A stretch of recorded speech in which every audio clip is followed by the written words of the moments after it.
Je vais vous proposer de réaliser chez vous un exercice sur l'amour.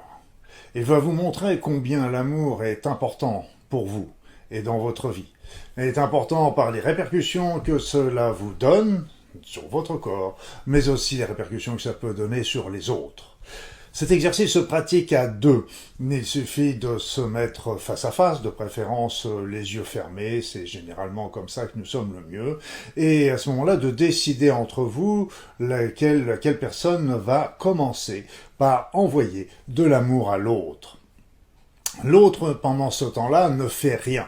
Il se met simplement en réception. Il reçoit cet amour et il regarde un petit peu, il observe ce qu'il se passe dans son corps. Et au bout d'un petit moment, d'une minute, 2 minutes, généralement nous sommes très bien, donc on a tendance à prolonger cet exercice, eh bien il suffit d'inverser les rôles. D'inverser les rôles, donc l'émetteur devient le récepteur et le récepteur devient l'émetteur et de recommencer cette opération pendant une petite minute, 2 minutes, le temps qu'il vous plaira, ce n'est pas un souci.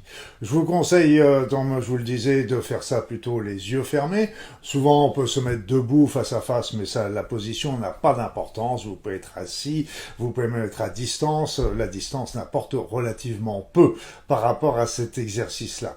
Et c'est un exercice qui ne devrait pas être un exercice parce que quand vous l'aurez réalisé, vous allez pouvoir vous apercevoir que, la première chose, c'est que lorsque nous sommes en train d'envoyer de l'amour, nous sommes bien et nous sommes heureux. Mais aussi lorsque nous recevons l'amour et nous sentons parfaitement l'amour envoyé par l'autre, eh bien, nous nous apercevons parfaitement que nous sommes bien et heureux, que ça nous fait un bien immense de recevoir cet amour. Donc, quand nous sommes dans l'amour, nous sommes bien, aussi bien comme émetteur et comme récepteur, et c'est là où nous devrions être la plupart du temps de notre vie, parce que c'est là où nous sommes heureux, c'est là où nous sommes dans le bonheur.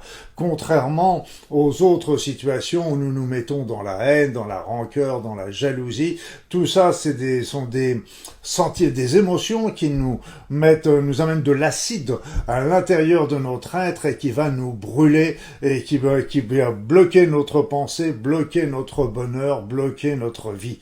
Et donc c'est pour ça qu'il est très important de réfléchir à ça et de ne pas hésiter à pardonner, à oublier et à passer sa vie là où nous sommes bien et heureux, dans l'amour. Donc sachez aussi, et je terminerai là-dessus, que lorsque vous recevez de l'amour ou que vous émettez de l'amour, vous êtes bien, mais il faut bien savoir que quand vous émettez des pensées de haine, des pensées négatives sur une personne, surtout si elles sont chargées d'émotions, ou inversement qu'une personne vous en envoie, eh bien ça va vous mettre aussi dans une position désagréable. Autant l'amour que vous envoyez et que vous recevez vous met bien, autant les sentiments négatifs de haine, de jalousie, de rancœur, de rancune, etc.